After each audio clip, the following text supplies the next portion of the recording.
But I really think that he sees everything at the same time, all moments. So, all right, welcome back. 13th episode of the CT Scan. Today we are here with Cian. Yeah, I'm so happy to be here. Cian, how do you pronounce your last name? I always forget. Osorio. Osorio. Yeah, okay. Thanks for having me, guys. Yeah. I'm really stoked to be here. Osorio. Yeah, it's like an Oreo. I'm just a nice guy. Yeah, you want to introduce yourself? He's real sweet. My name is Cian Osorio. Not too much to expand about me. I wouldn't say I'm the most interesting person in the world, but he's got some crazy ideas. I'm an enthusiast of the human potential and many ideas and expanding upon that. So yeah. Yeah, we've had some deep conversations with Cian in the past. No, yeah, I definitely think Cian is one of the most interesting people I've talked to. One, because I wasn't the fondest of him throughout my junior high experience. I will agree with that. Yeah, so that's I get that a lot. I'm not gonna lie. Most people, they come up to me, they're like, "Wow, you're a douchebag." I really don't like you at all, but you seem like a nice guy now, so we can kick it. So okay, yeah. I'm not. Yeah. I mean, it's not that I thought you were like the worst person ever or something, but like I was also super intimidated by people all the time, and you were kind of seemed like more of a thug to me, and I was like, I'll be honest. I can't like. That's how I thought of you too. I don't know. I feel like so intimidated. You kind of hung out you. with like the thugs. So. The junior high thugs, you know. Yeah. All right. Before we get started, one last thing. We have a little audience back here. If you guys are listening, if you're watching, saying hello. My name's Quincy. It's Quincy and Emily. So hopefully they won't be too distracting. Yeah, if call them not, the pod odd. We'll see.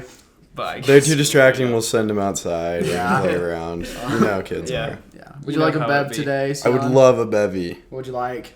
We'll have some water. Lit. I thought we were giving him chips. No. I don't think you can drink chips. We gotta preserve our foods, our perishables, you know? Yeah. Like water. Like water. Nate was telling me that his mom just bought 2 bidets for their house. I don't know what that is. Yeah, it cleans your butt with water. Yeah. Oh, It's really? like a toilet. Oh, wait, Yeah. I totally know Yeah. what that is. Yeah. And I'm like, want to go over and use it really bad. And he's like, yeah, dude, I'm like gonna invite people over to come poop and use my bidet. That's kind of. interested. I don't know how really like it very sanitary much. that is. Like you have to clean That out is the a good bidet. point, yeah. So here's what his argument was for it is, well, his his sister and brother-in-law, they have one is what he said. And said their argument for it is if you're driving your truck around in the mud, you're not gonna come back and like clean it with a dry rag. You're gonna probably pressure spray it. Yeah, because that's totally comparable. Right. Okay. I Okay. don't know, But think about this. Think about this with toilet paper. This is why you shave your butt, guys. If you smeared peanut butter on your hair, I'm not gonna go grab a paper towel and smear it. But I hate the word smear. Whenever I think of the word smear, oh, this is gross. All I can picture is like a bunch of poop in a guy's hand being smeared on the wall. And smear it off and then call it clean. Okay? Either use wipes or be sanitary in other ways. I'm just saying, just public announcement. Oh my gosh. No, I For the love of organs, just think about it. You know, I just guess, crunchy peanut butter across your hair. yeah. peanut butter, We don't I want guess- any of that. Peanut butter in the hair really completes the imagery for me. Yeah, you're welcome. No, the peanut everyone. butter actually does. I'm not gonna lie. Yeah, dude. I mean, Yeah. All right. Should we get into this? Yep, let's do it. So, one time we were in Taco Amigo right after a basketball game. We Good usually night. go. Yeah. Indeed. very good night. And I don't know exactly how this came up, but Cian was like, "Guys, listen to this. I have this theory," and he attempted to explain it to me, but I don't know how Okay, much it was kind of terrible, but the gist of it really is, you've heard about the butterfly effect, right? Think about every butterfly action, effect, as in right? So every action that you do will have an astronomical effect in the future. Right, Yeah. right. So what I was thinking is that ever since the Big Bang happened, everything in your life and everything that would happen in the universe was already determined. Because your mom birthed you at a certain time point in a certain day, every action since then has been decided because, I don't know, just Because of because. your birth. Well, But you could also say but that that stuff was- led up to your I've been having this problem just asking myself, is there really choice in what we do? I see what you're saying. Yes. if every other choice is a domino effect, meaning like, okay, because I'm going to drink this cup of water in about 20 minutes, I'm going to go pee. 20 minutes. I don't know. I mean, I don't know the cycle, I get what you're saying, though. But- I do think that some decisions are a lot more life-altering than others, though. Yeah. You know, like if you were to move houses, you know, that's completely different from deciding to drink water in this certain moment. Do you I know what I'm guess. saying? But say you're faced with two different decisions, you are already preconditioned to choose that decision. So you're more likely to choose that decision, and because that decision, you then increase your chances to choose a certain decision. So you're going to drink the water, and then you're going to go to the bathroom. Then while you're in the bathroom, you're going to miss a call from someone. You're going to try and call them back, and they won't be able to answer you. Right. And since you couldn't get that call and go and do whatever it was that person needed, you're going to miss some opportunities that are going to build up to something else. That are Right. Just wow. Right. So, you know, again, don't drink water. You'll miss opportunities. Again, I understand, but I also think some things are a lot more, you know, pressing than other things. You know, for example, you know, like I said, you know, choosing to move, or like if something goes wrong really bad, you know, and that has like a big effect on your relationships or something, then that's a lot different than missing one call. You know what I'm saying? So Yeah. This whole idea kind of reminded me of something that I've thought of recently. So we talk a lot about how your decisions are all predetermined for you, and as we near like the end of our high school experience, I think about like, you know, would I ever, like, if I could, like, would I go back and redo all of high school? And I think about, like, what if I was at the beginning of senior year right now, but I, like, knew how my senior year was supposed to go. And I got to make sure I articulate this right, because the way I think about it is weird. But I'm like, I feel like I would have so much pressure to meet all of the things I already did. But, like, if I didn't know how my senior year was going to turn out, would it turn out the exact same way that it did this year? Like, how it is right now. Does that make sense? What I'm saying? Yeah. Yeah. Well, it's kind of like in Groundhog Day, where the day keeps repeating over and over again, and he like changes until he has one perfect day. You know what I mean? Right. And I've thought, like, if I were to redo this whole year, like, what would I do differently to make sure I do this? You know, like for example, we took second at state and cross country. What would I do differently to make sure we won? You know. So the way that I was thinking about it was more from Arrival, because in Arrival, she talks about at the very end the movie. Yeah, about how she spoilers I guess, but whatever, how she will embrace every moment to come because she knows what's coming. You know, that is a great movie. So for people who don't know, this woman is visited by aliens, and through that experience, she sees her future, and she sees her future kid die. But it's shown at the beginning of the movie, so you think that this event has happened before the aliens arrive. Yeah. But it turns out the event had actually happened will actually happen in the future. But she had already seen it, and so she is left with the question of whether to follow through with that or not. And I'm really sorry if that spoiled it for anyone, because like seeing it for the first time is just really it's cool. kind of cool. Cinematography is amazing. Regardless of that, I think you should go see it. I think you should see it. But yeah, so that Sorry idea if for we me, spoiled it. that idea for me, like if I was like I don't know, I always think like if I was back in 8th grade and I knew everything that was going to happen, would I really embrace all those crappy moments and all those really great moments, or would I try and like change it and make it into something else? Like, I don't know. I don't think you'd be able to grow into the same person you are. True. Without those crappy moments. You know, you can't have a perfect life. I don't think it's possible, but I don't know, think mentally and physically you wouldn't grow as the person that you are. Like, who knows? Yeah, I don't know. That is. It's not like you probably. I don't think we'll ever know, really. You probably wouldn't develop the same talents, though. You wouldn't go through those trials to develop those talents. Yeah, totally. Yeah. Another interesting point on Arrival is how she's able to see in the future is because of the language she's learned or given by the aliens. Right. And that kind of transitions into something we wanted to talk about is how language, shapes how you think. Sorry, go ahead. No, yeah. So, one thing that I think is very interesting. So in Arrival, the aliens have an eternal language. The way they write is circular, representing eternity. And I kind of was just thinking, oh, that's probably how God speaks in a way. For those of you who aren't Mormon, whatever, don't really care. I'm kidding. No. We're gonna I'm speak like a proponent for all religions, but I was reading the Book of Mormon, and it talks a lot about, this is mentioned a lot throughout, when Jesus came down to the Nephites, he uttered words, and prophets would manifest and speak words that could not be written, just because it was so perfect.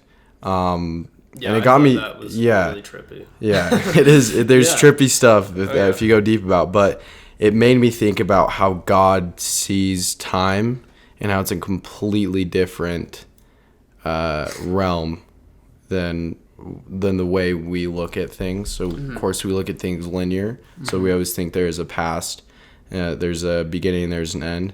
But I really think that he sees everything at the same time, all moments. So he knows how we're going to live our life, how we're going to die, how our life is going to start. But all that has already happened, which brings me to my point of, is your life already predetermined? Yeah. And if it is, then do you have choice? I think, yeah. Well, yeah. So I think you said a few interesting things in there, like how God doesn't see time the same way as we do. And one thing in Revelations, this is the Bible scripture. Okay. It talks about how our time away from God is like a fleeting moment to Him. You know what I mean?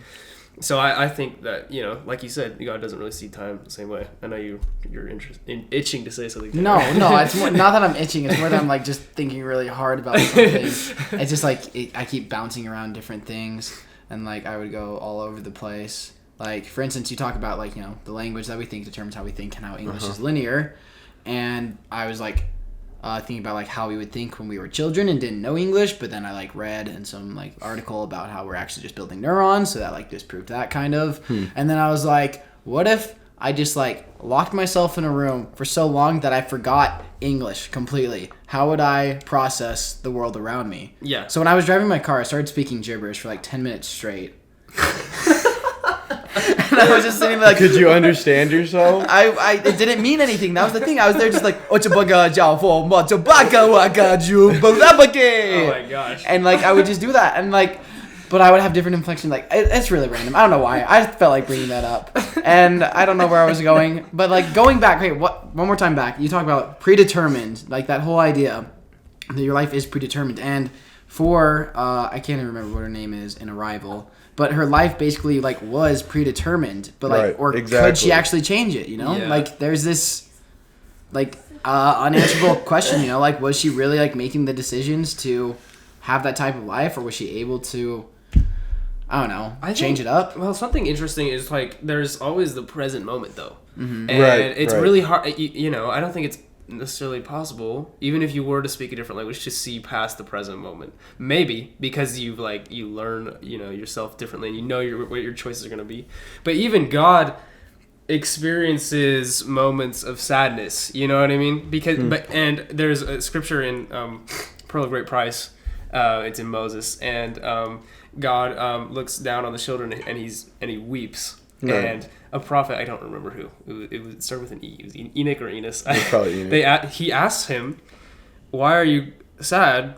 This is paraphrased. This is not exactly. Right. But like, why are you sad, bro? Yeah. He said, "Why are you sad? Because you can see from all eternity to all eternity. You know what I mean? You can see past this moment." And he's like, "Why are you sad?" And I do not remember what God said. That was the pinnacle moment. But no, I thought that was fascinating that God does experience sadness. And so sadness is part of, heaven. When we think of heaven, we think it might be perfect. It's not just sadness. Right. There's still... Hi, Siri. Hi, Siri. So, this made me think of something with... it's everything ties back to Arrival for me in this sense. And I think about, you say that God speaks this eternal language, at least that's what we presume, and we know that he has a perfect language because he's a perfect being, so that just would make sense. And, where was I going? Totally just pooped my brain. Okay, wait, okay. Did we speak the same language back in the premortal life? Because if we did, we'd be able to... I don't think we spoke English. We 100% do not speak English. So messy. English is a terrible language, the way it's set up. But so this idea that like we could see further as well, like so we talked about if our life's predetermined, did we know what our lives would be like? Yeah. And like we would know everything we would go through start to finish. That like ties back to like what I think is one of the pinnacle moments of Arrival, where she's with her husband and she knows that the child that she's going to have is going to die in the end, but she still says to him, let's have a baby, you know? Right. And like she still decides, even though it's going to have these really hard moments, that it's all going to be like worth it, you know? Just And like, she still gets married to the guy, even though she knows that it'll end in a divorce. exactly. It's like what Derek said in the last podcast about, he says like, you know, sometimes in high school I look at every relationship I'm going into knowing it's going to end. Yeah. But I think someone. By the way, sorry. No, as a Okay. side note, Adam Ondianum is like one of the words that we know is from God's language. Really? I thought that was really cool. Wow. Yeah. So sorry, what were you saying? I think if you do manifest, if you go into something saying I'm gonna go in. Sorry, not to diss on Derek's idea or anything, but I think if you do go into a situation saying this is going to end and have that certain mindset, regardless of anything, relationships, your family, pursuits in business, pursuits in athleticism, personal growth, you are going to fail because you've already set in your brain, predetermined, that you are going to fail.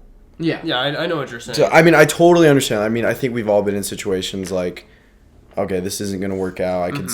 This probably isn't going to work out. Well, that's the big question you know? of arrival. Yeah, is like, do you start this knowing it's going to fail? And she does do it, and I think that's the right move. And I absolutely think it's the right move. I think the idea with it is like, you know, life is lived in the present, it's not lived in the future, you know? Because if she was just living her life in the future, you know, then, well, she wouldn't really be experiencing anything then because it would already be done. Like, there would be nothing to live because she already knows it all. So you have to, like, go through this and experience it. The way I think about it as well is, like, anytime you're going to take up a sport or any sort of, like, pursuit that you want to be the best at some point, you won't be the best anymore, you Absolutely. know? And, like, I don't know, you just kind of have to ride your wave, I guess, as long as you can, but it's not going to be forever. Right. You also mentioned something in Taco Amigo that I thought was really interesting, how we, as English speakers, we think of something as, like, beginning and day and then beginning and end, sorry, and then, and one day comes after the one day. You know what I'm saying? And how you said something about in Chinese. Right. So in Mandarin, when we think in English, when we think of the past, future, and present, we think of the future as something that is above us, something that's in front of us. In Mandarin Chinese, they think of the future being below them.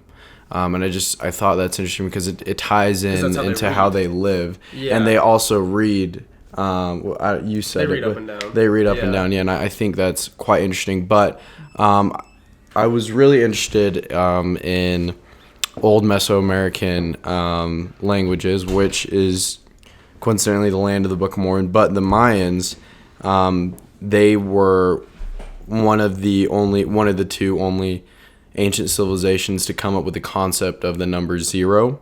So it was the Sumerians, and the Mayans. And the reason they do that is because they think of things as kind of eternally in circles, and so when they speak, they manifest more of that. And through that, I think it helped their mathematicians develop the number 0. And I just thought that was an interesting. There is a whole book on that really? Someone recommended to me one time. The dangerous idea of 0 or something like that. Yeah, I've heard of that. Absolutely. It was in stats, actually. Maybe I'll read it over the break. Yeah. My math teacher told me about it. I was like, all right, I'll have to check it out. Maybe. There's so many books I feel like I should just check out, but I just never do. There are, Reading requires a lot of patience in general. It does. One thing that I've and like deliberate action. Yeah, It's not you have to not going to read itself. Time to read. Yeah. Yeah, I think one thing you do find if you do read books of substance, and even any books really, but you'll find that your vocabulary is able to expand, and you're also able to think in this idea of the way that they write. Because when someone writes, you can see how their mind works. Well, yeah, Mr. Negros always says that the best way to improve writing is to read really great literature. And I agree with that because they're using, extensive vocabulary, different sentence structures and all of these different things that, maybe we don't have. Yeah. In your vernacular in a day-to-day language, you wouldn't speak like that. But through that, you're able to think in different ways, and you're also able to impact other people differently. If you can articulate ideas in different ways. Right. And if you're in a room of people who are somewhat more intellectual, you can have a conversation with them, or if you are just day to day on the street talking to people, just common people. I mean, we all are common people, but if you were just talking to people on the street, you'd be able to connect with them better. And I think that's important because oftentimes when people want to fit into these different groups and go into these different subgroups, they don't really know how to interact and how to carry themselves. Sometimes they are looked on as more like pious and more kind of pretentious in a way because they speak in a certain way. They're not able to put themselves down to people. Well, I think it determines culture a lot too. Sometimes. It does. So one thing that I was thinking of about this when you were talking about, like, when you read a book by someone, you can kind of start to think how they do. It's ever since like I've understood that idea and how language changes how you think, it's made me want to learn a new language like a lot more. Like, maybe not like just for me right now. I'm like, I'm going to learn this language, but when it comes to me like submitting my mission papers, like I'm definitely leaning a lot more towards like the interested and willing side to learning a new language. Because I mean, although like it would be really nice to just like speak English, so then you could focus so much more on like doing the work rather than having to learn the language and then do your missionary work. I still just think like the benefits of being bilingual and knowing all those like just different ways to express and understand yourself is so beneficial to like your own mental health and intelligence. Yeah, I read this book one time. I know I'm talking about reading books, but yeah. I read this book called, I think it was In the Eye of the Storm or something. It's about this missionary that goes to Tonga for a really long time. It was like longer than 2 years. And he like learns the language and some of the words like change the meaning of the scripture. Really? I can't think of like specific examples, but it would make him think of it in a different way. And I thought that was really cool. Yeah, so one thing I actually was learning about, speaking of scriptures, so when we think about the Bible and the Old Testament, and specifically the words repentance, sin, in ancient Hebrew, from what the Old Testament really originally was, which was the Torah means to take aim. So they use the example of an archer using a bow and arrow to take aim. Repentance just means, so sin means it's off course. Repentance means to adjust your shot. They don't have a specific word for sin and repentance. So, really? Right, yeah. So they have multiple different words and different phrases that they use. But when we do think about sin, we think of, kind of just eternal damnation and that we're doomed to be this person forever. And we associate ourselves with that sin. But when the woman who committed adultery went up to Jesus and asked, they were about to stone her, all he said was, he who is without sin. Or he said that, but he said, go and sin no more. Just adjust your shot. Well, yeah. Just turn left, do something else. Yeah, I think and you'll be good. Sin has a lot of negative connotations. Absolutely. But and which kind of leads you to associate repentance as being negative because you're, right. It's almost you're like asking for forgiveness for what you did wrong. Yeah, it feels like shame almost. Yeah, but really it should be more of, like you said, adjusting the course. Yeah. And trying to become better. Yeah. Like realizing your mistakes. Yeah, no, I think that was interesting just how that different perspective of Hebrew kind of just change your perspective on how you think. Yeah. And I don't know, when we're able to really expand on the way we think and the knowledge that we're absorbing, then I think that's when we are really able to see ourselves grow into different heights than, who we thought we were or what you're capable of. Yeah, something that made me think of, because a lot of times in the church or just like in general, people just use the word sin and they just like use that so often as like when you mess up. Right. But one thing that's like really helped with me and my own like, personal growth is when I talk to my bishop, he always talks about like the difference between weakness and sin. Because like in the analogy of like the arrow, I feel like sin would be almost like deliberate, like not aiming for the center, while weakness is just because we all don't have steady hands and like we obviously all can't keep pointing forward because we're all weak and we will like fall to temptations at times, but then there's also times where people do deliberately turn away from God. And I feel like just that slight different change in phrasing of like sin and weakness just helps me like feel so much more like less shame, you know, and not as like I feel guilty obviously like when I mess up, but it's like a good guilt. It's a motivating guilt. Right. Yeah. Right. You know? I don't think I've ever thought of it that way, and yeah, I think since we're all human, we're all prone to fall, mess up, to mess up one way or another. Oh yeah, I get it. But so as you were just saying before this, you just mentioned I can't remember what you were saying, but like you said something about potential, and I know you wanted to. dive into that. So I was gonna do that. I think one Look at thing. me transition. Yeah.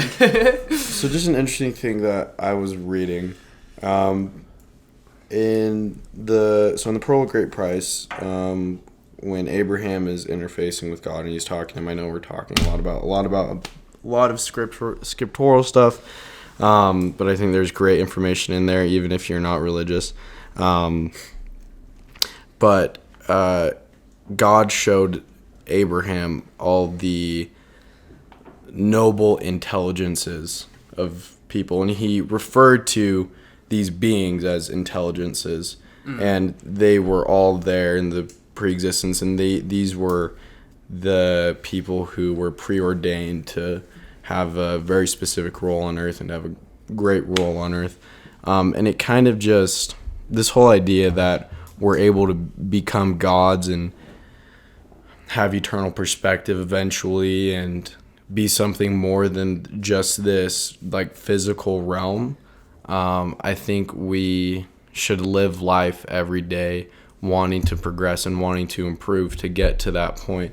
And I think through that progression, that's when you're going to see yourself have success. You know, when you start putting things in order in your own life, you're going to see your relationships get better. You're going to see your family life get better. You're going to see your finances get better, your work ethic, just physical and mentally, you're going to get better if you're choosing to take actions to just improve yourself on a daily basis. So I think trying to every day just wake up and trying to improve every day, you'll eventually, that's what God wants us to do. That's how you'll get to a different state of thinking and just a higher state of what you're capable of. Yeah. So something that made me think of is with the 2-week break that we have ahead of ourselves right now, like part of me is like, okay, I should really like make good use of this time and like be reading and be doing a lot of these like good things that I know will progress myself forward. But then part of me thinks like, well, I doubt anyone else is really gonna do that, so why should I at times? And like it's kind of hard, you know, when you have everyone else just kind of doing the minimal and kind of is like, nah, let's just go party. And like, of course, social gatherings are always like super important too. I feel like you need your social dosage to like keep you sane and like keep you healthy, and like you learn so much from it as well. But I feel like there's so much time that I take for myself and I waste it.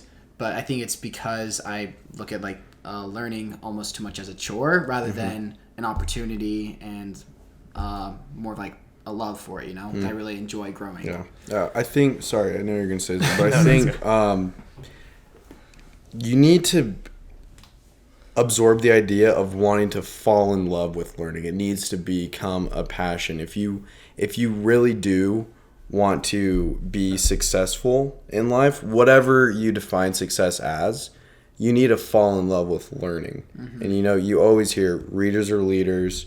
You know, I've never heard that actually. Okay, my bad.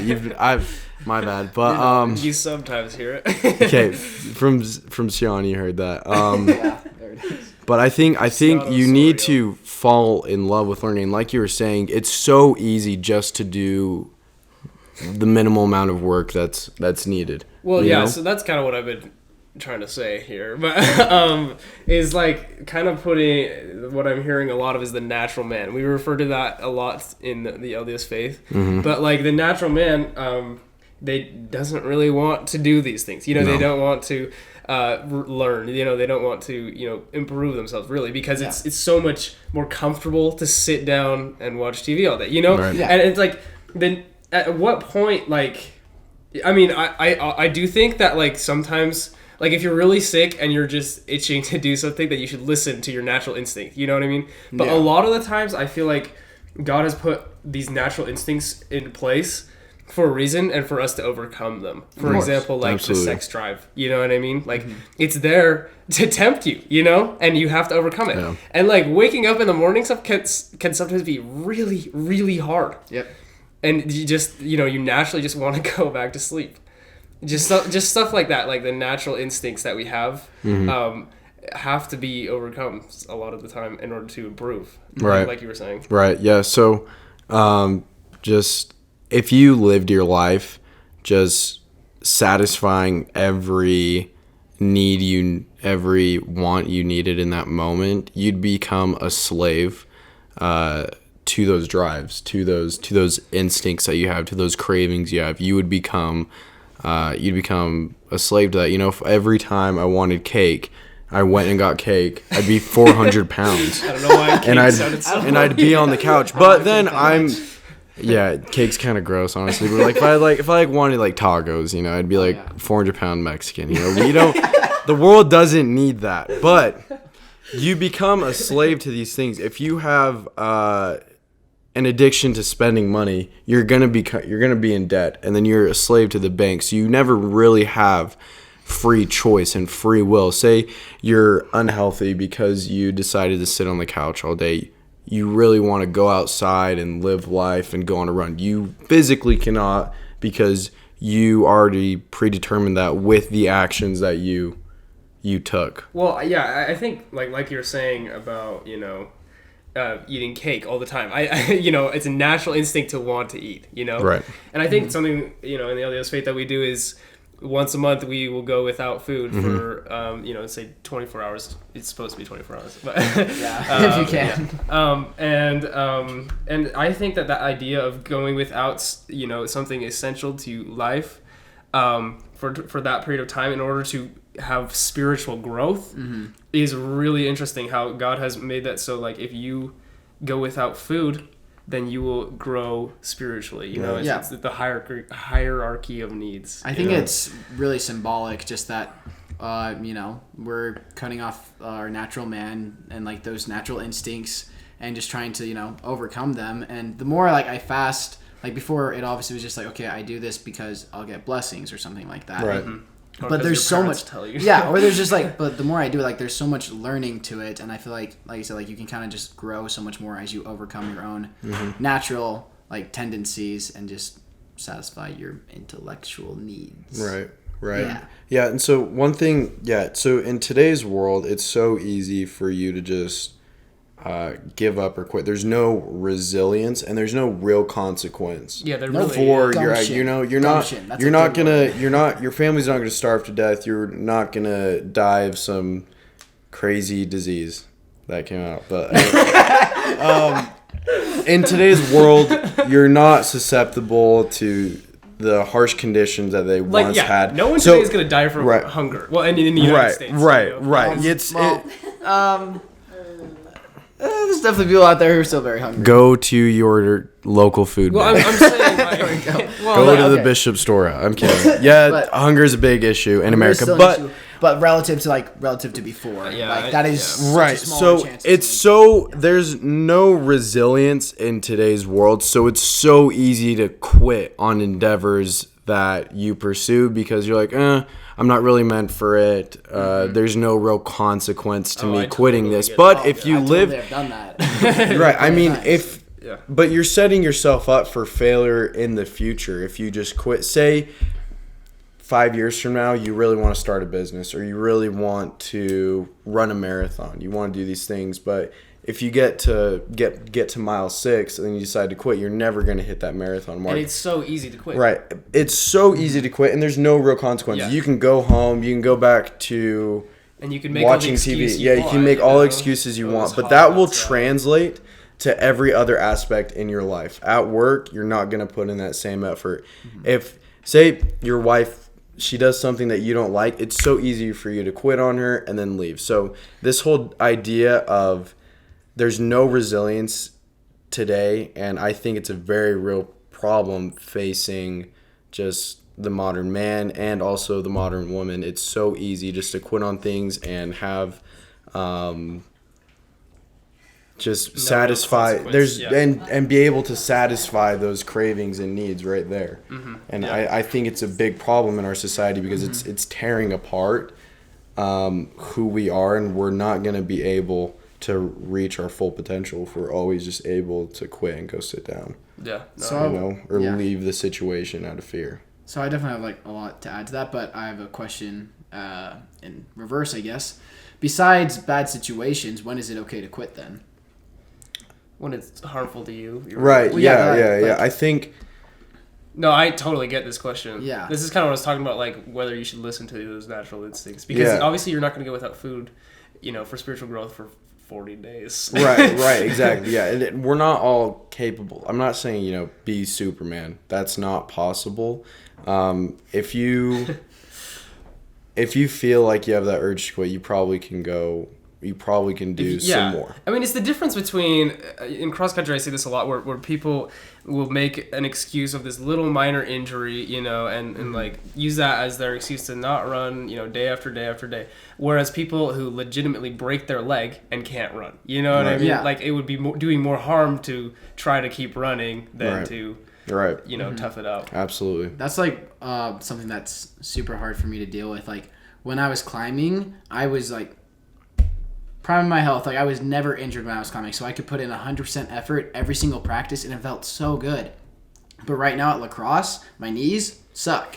They're so bad. Like I've had Dude, I tendonitis feel in you, them man. since 8th grade, and like I want to give it everything, but part of me is like I shouldn't, because this is just gonna mess up my knees more, and it's so hard to like not give absolutely everything when you know it's actually going to be hurting you a bit Yeah. more in the end. Yeah. And that's why I miss climbing. If it's detrimental, obviously you're not going to do that because Yeah. Yeah. But there is a balance in all things, and I think we need to be able more to do the things that suck.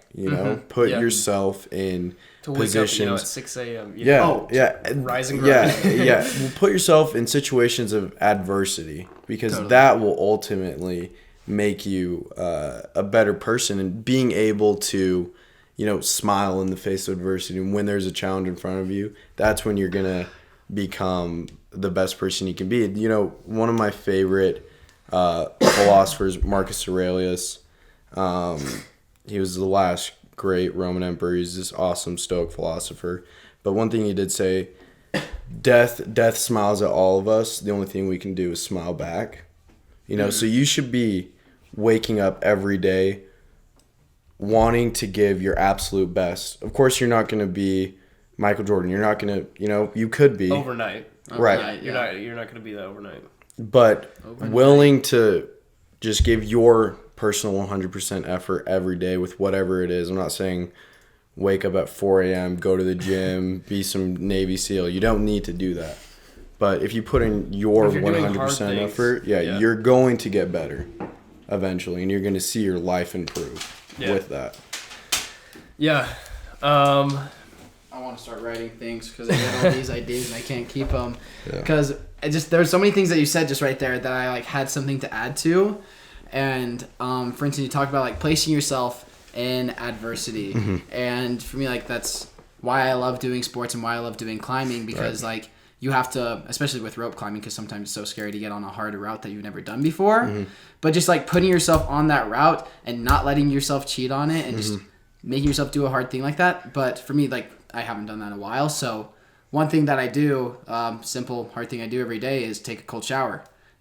And when you said smile at adversity, it really hit, because one thing I started making myself do is every time as I walk into the shower, I make myself force the realest smile of my life. I just step in, I'm like, oh yeah, bring it on, baby. Yeah. No, And it's really absolutely. weird, but like, I don't know if it helps, but just like being able to like, just like take it with a good attitude and not just be like, oh, this is going to suck. But just like Right. smiling at it. Right. No, yeah, I get that a lot too with running. Not that I've been doing that lately, but but when I was hitting these workouts every single day, there were days I just did not want to do it, and it was like, we would practice in the morning. We would practice in the morning every single day, and my alarm would go off at 5:40. And I really just didn't want to do it, Right. But I did notice like that even though it was hard, I was happy, Right. because I was doing something that I loved. Right. And I was doing something hard and I was really growing as a person. And like you said, it translated to a lot of different aspects of my life. Yeah, no, absolutely. And one thing that you touched upon that, I don't know, I think is really awesome. Like, it's really that mental state that you have. And that's what really changes everything. You know, pain, it's inevitable. But suffering that's your choice. You choose to suffer. Yeah. You know? But pain, you're I always saw that going in a to... magazine. Yeah, exactly. It's super awesome. But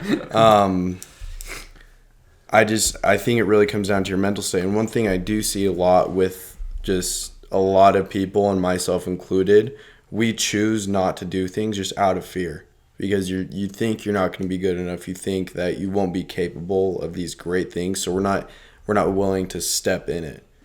We completely shut ourselves off, but we don't even know the possibility of what's going to happen. Totally. So I think it's hard to eliminate that fear, but I think overcoming that initial fear in the future, you'll be able to overcome more fears when bigger challenges do come at you. Something that made me think of is I watched the movie Yes Man recently, and I mean, obviously, like, nobody could really do what he did and then, like, say yes to everything that people tell you and offer you and opportunities that come along.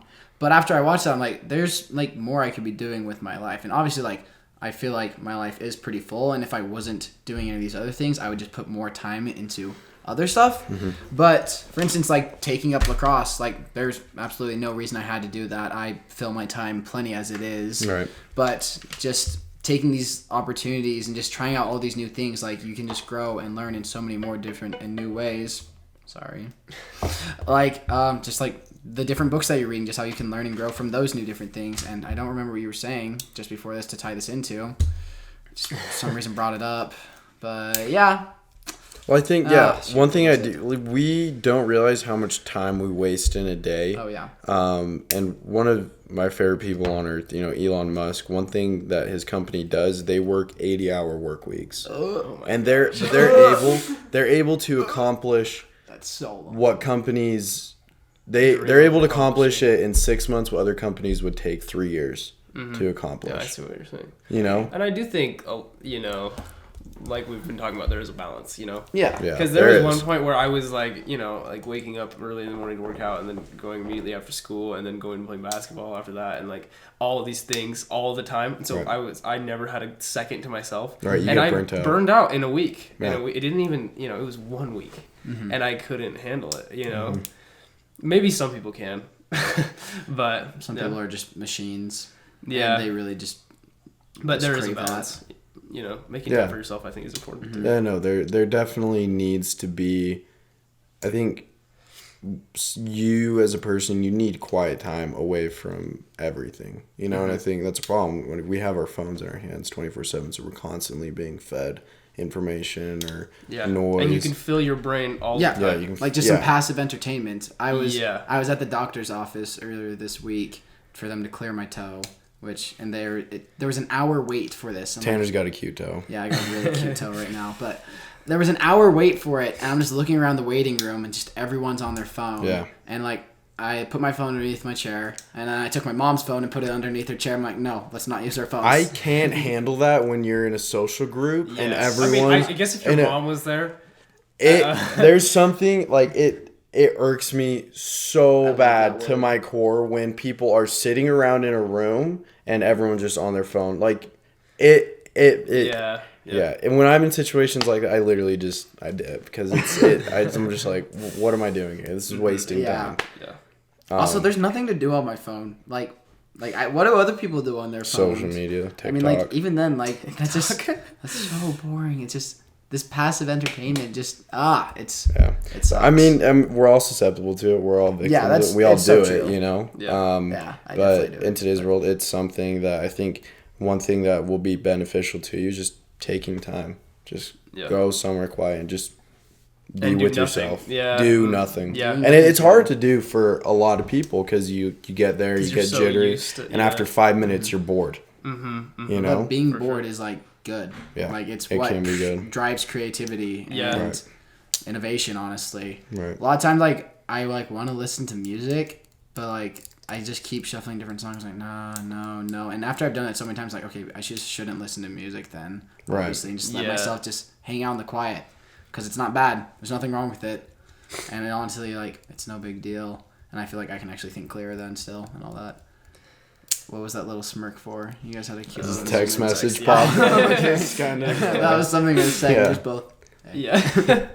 I've had that moment with a couple people on the show. Caleb gave me the funniest smile. I feel like, we all hear like quotes here and there that are like, why are you smiling? Sorry. I just can't smiling. I just look at you and it's just, I can't remember. Yeah. And I just started laughing. He was on the show? Yeah. Dude, I'll have to listen to that. That's awesome. I love Nimmer. All right, I think we're running out of time here. I don't have an exact count, but we started around 5 and it's almost 6, so. We did not. Oh my gosh, no way. Yeah. How long I is do not believe it. No, there's no way this has been that long. This literally was only 15 minutes, I swear. Time flies. So our longest one was with Brad. It was like an hour long. Oh, that's because we were sharing that one a is massive long story. ahead of our second longest one, which is like 35 minutes. So yeah, no, I think it was 40, maybe it was like 41. I don't know. Yeah. Either way, it was quite a bit of. But yeah, props to you guys if you're still listening. Comment Jake Paul's hair. Comment Jake Paul's hair. We need to make snippets of the best parts. Oh yeah, trust me, I'm And, gonna do something like I felt, that. yeah, put them on I was YouTube. gonna suggest that, like, Because I see that a lot. Yeah, putting little clips on YouTube, and then that gets people interested, and they can watch the whole thing too. Yeah, I mean, if you want to, because sometimes, honestly, when I listen to most podcasts, I don't listen to the whole thing. I listen to snippets to it. Yeah, just the. And like the little topics back here. Oh, Yeah. I get what you're saying. I get what you're saying now. So we just like put up like certain segments of small parts of it, and then But yeah, this is just. We'll What probably do you cut wanna this say? out. Did you want to share something? Our I live said audience. Maybe talk about what you're gonna do with these clips when you're not filming another. No one cares. People like to listen. They'll watch. Yeah, they like to listen to us argue. We can cut it out. No problem. Yeah. By the way, we almost never cut anything out of these things, so what you're hearing is like It's organic. It's organic, It's yeah. organic. I It's love what organic. happens. yeah. So I mean, if we've Trader offended anyone, I'm Joe's. sorry. I love Trader Joe's so much. There are Takis. Okay, we can't get started on this. Okay. Was there something else that we were? Gonna I wanted to ask you about throw up. Throw up. Yeah, throw up. Okay. That's what I Yes. was gonna say. Yes, Okay. thank you. You had a story about the last time you threw up. Yeah, last time I threw up, Kate. So That's kind of been a recurring theme. I was hanging out with Spencer Washburn, and we're having a sleepover, feeling good. feeling good. Late Friday night, pumping up the jams. It's like 12 a.m. I'm going to bed. I'm tired. Not really a party animal. That's a lie. But Was it just you and Spencer? Yeah. So I go to bed. I think he went to go to like kiss some girl or something. Spencer? Yes. Oh, not surprised. Just And kidding. I'm in my bed, and I'm feeling so terrible. You know, I'm like, my head is super hot. I'm like in a cold sweat, and I'm like in between sleep and being awake. It's this weird realm of just, I don't know. It felt like I was on drugs, but I wasn't. And Spencer wakes me up. Boom. Dude, let's go get a burger. I'm like, go away. I'm near death right now. It's like, dude, come on, let's go get In-N-Out, get you a double. And I'm like, no. So he's like, whatever, I'm going to bed. So all of a sudden, I need to die, and then I go throw up. It was terrible. And I'm crawling to the toilet because I can't walk. And you just hear from the other room, and it was terrible. Thank you for those noises. Yeah. It sucked. I couldn't breathe. I hate that. You know, you can't breathe. Oh yeah. Oh, it's horrible. You're like gonna Yeah. cry. Yeah, and Like, I this is cry terrible. every time I throw So was up. it- It's not like because I'm actually sad, but it's just because like I throw up and my eyes will just water. Yeah. because Oh of yeah. it. Was it like because you were sick or was it? I had a fever. Yeah. Okay, so Okay. those are the worst kinds. When Yeah. it's like food and you throw it up, You're like, and oh, I fine feel afterwards, better. Yeah, you You're feel like a lot better. and then you could just fall asleep, But- just like. Yeah, when you're sick and you're like driving afterwards, you Yeah. know what I mean? Because Yeah. even though you got rid of the Yeah. food, you're still. I haven't been sick since. So knock on wood. You know. Yeah, I haven't. Actually, I have thrown up. These are trying recently. times. People are panicking. I think everyone needs to calm down. Personally. Yeah, I agree with that. I said couldn't that be last happier episode. though because the stock market is plummeting. I don't know how. It's pretty volatile right now. You said it went up Yeah, yesterday. it went up quite a bit yesterday. Yes. Really? I was looking at the Yeah. stocks on my phone. For the first I time think ever. we're gonna still see in a few weeks. We're still gonna see. A drop or a gain? I think we're heading into a bear market. It could be a correction, but I think we could be heading into a bear market just depending on how international trade goes. Everything's gonna go into heck right But now. what people kinda aren't exciting. really noticing is that Iraq and Russia are having a trade war right now with oil. So yes, Gas so- is really low. yep. So you're gonna see gas prices go down more. So Gas has dropped that's almost 50 good. cents in the past couple days. So that's good for us. I haven't filled up in You so know? long. Neither have I would say throw your money into the stock market now. Yeah, just 'cause I've it's so cheap. also heard that is put it in now because it will. I wouldn't say it will inevitably rise, but it probably will. Oh well, in the Yeah. past 100 years, it's always risen. Yeah, even after Great Depression and stuff like that. Yeah, people panic and they sell. Just hold. Just hold on to what you have. Actually, It'll go my back dad up. the other day, we were talking about this, and my dad says, "Yeah, you guys have no idea how much money we've lost in the past couple of days." So sad. He's And, like, my retirement fund is. Gone. Egg in yeah. the Well, water. and I said, "Are you gonna keep it in?" And he said, "Yeah." So. Yeah, it always Chilling. goes back Yeah, up. It always goes So, back yeah. up. All right. Don't Well, worry we about need to it. finish up here. Any last words? Did you have any throw up that you wanted to share, Clayton? Or? No, not really. I would say just love everyone day to day. Just people you meet, love them, give them a hug, Wash your hands. wash your hands, don't touch your face too much, but wake up every day wanting to progress who you are. Now we're all rubbing our hands. All right. Pass that back. Yeah, just. Well, thanks for being on. Hey, This has thank been you. a really I enjoyable- really I was enjoyed stoked. this. I've been Yeah. wanting to be on for a while, No, so yeah. I think it's Maybe awesome. Maybe we'll have Cian for part 2 because Yeah. we We'll didn't see. cover half the stuff we No, had we written down, didn't. so yeah, I think we tried to jam it in, but yeah. yeah. I feel like this is definitely one of our most, and if not, well, it is the most intelligent Oh one yeah, we've had. and it was mind-boggling too. No, Yeah. I loved I it. was It's sitting been at a some good point just experience. like, Yeah, It's yeah, been a for good sure. one. And I always listen to our podcast again, so Do you? Yeah. I think I'm gonna probably have to go back and Yeah. pop in the audios, see what I hear like. Some of them are just See what funny. I I hear, like go like. back and listen and like Yeah. I listen for different things every time too. Like yeah. So anyways, but well, that just had the All right. egotistical. I love right our on, podcast. Sean. Right on. Right on. We're done.